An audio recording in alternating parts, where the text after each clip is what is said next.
புதிய கட்சியை ஆரம்பிக்கும் ஓபிஎஸ் அதிர்ச்சியில் எடப்பாடி. நண்பர்கள், நம்ம போடக்கூடிய வீடியோக்கள் உங்களுக்கு பிடிச்சிருந்துச்சு அப்படின்னா ஒரு லைக் பண்ணுங்க.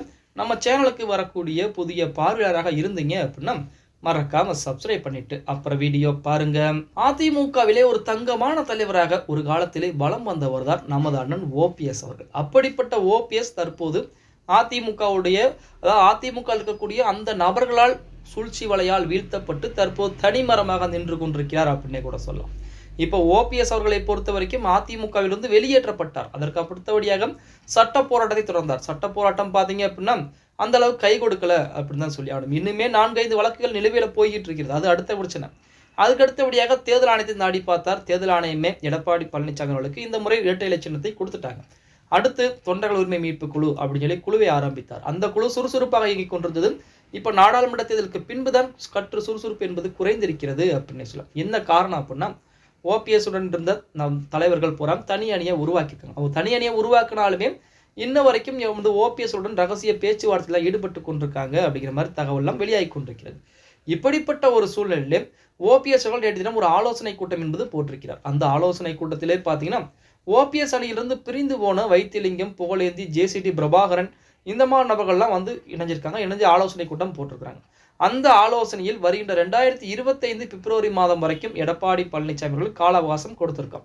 அதுக்குள்ள அதிமுக ஒன்றிணைந்தால் பார்க்கலாம். அப்படி இல்லை என்றால் சசிகலாவுடன் கூட்டணி வைத்து அதிமுக ஒன்றிணைக்கூடிய வேலைப்பாடுகளை அந்த 2025க்குள் பார்த்து முடித்து விட வேண்டும். இப்போ எடப்பாடி பழனிசாமி முடியாது அப்படிங்கிற மாதிரி அறிக்கை கொடுத்துட்டார்.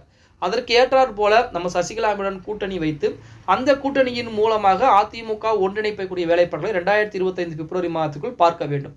அப்படியும் ஒருவேளை 2025 பிப்ரவரி மாதத்திற்குள் எந்த ஒரு முன்னேற்றம் ஏற்படலை அப்படின்னா கண்டிப்பாக தனி கட்சி ஆரம்பித்து விட வேண்டும். ஏன் அப்படின்னா பிப்ரவரி மாதம் ஆரம்பித்ததால் அடுத்து 2026க்குள்ள நம்ம ஒரு கட்சியாக நம்ம வந்து தேர்தல் ஆணையத்திலே பதிவு செய்ய முடியும். இப்போ விஜய் அவர்கள் கட்சி ஆரம்பித்தார், தேர்தல் ஆணையத்திலே பதிவு செய்து விட்டார், முதல் மாநாடும் போட போகிறார்.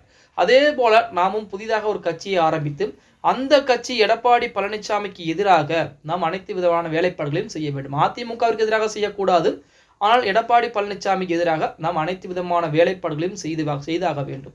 2026 சட்டமன்ற தேர்தலில் ஒருங்கிணைந்த அதிமுக அப்படி இல்லை என்றால் தனி கட்சி ஆரம்பித்து நாமளும் தமிழகத்திலே மிகப்பெரிய வெற்றியை பதிவு செய்ய வேண்டும் அப்படின்னு சொல்லி ஓபிஎஸ் தரப்பின் மூலமாக ஒரு தீர்மானம் என்பது நிறைவேற்றப்பட்டிருப்பதாக செய்திகள் வெளியாகி கொண்டிருக்கிறது. இப்போ இந்த தீர்மானம் மட்டும் பார்த்தீங்க அப்படின்னா 2025 பிப்ரவரி மாதத்திற்குள் அதிமுக ஒன்றிணையாவிட்டால் ஓபிஎஸ் தலைமையில் புதிய கட்சி உதயமாகிய போகிறது அப்படிங்கிறதுல எந்த மாற்று கருத்தும் கிடையாது. பொறுத்து வந்து பார்க்கலாம். ஓகே गाइस, வீடியோ பிடிச்சிருந்தா மறக்காம ஒரு லைக் பண்ணி விட்டுருங்க. அப்படி இந்த வீடியோ ஃப்ரெண்ட்ஸ் அண்ட் ஃபேமிலிக்கும் ஒரு ஷேர் பண்ண மறந்துடாதீங்க.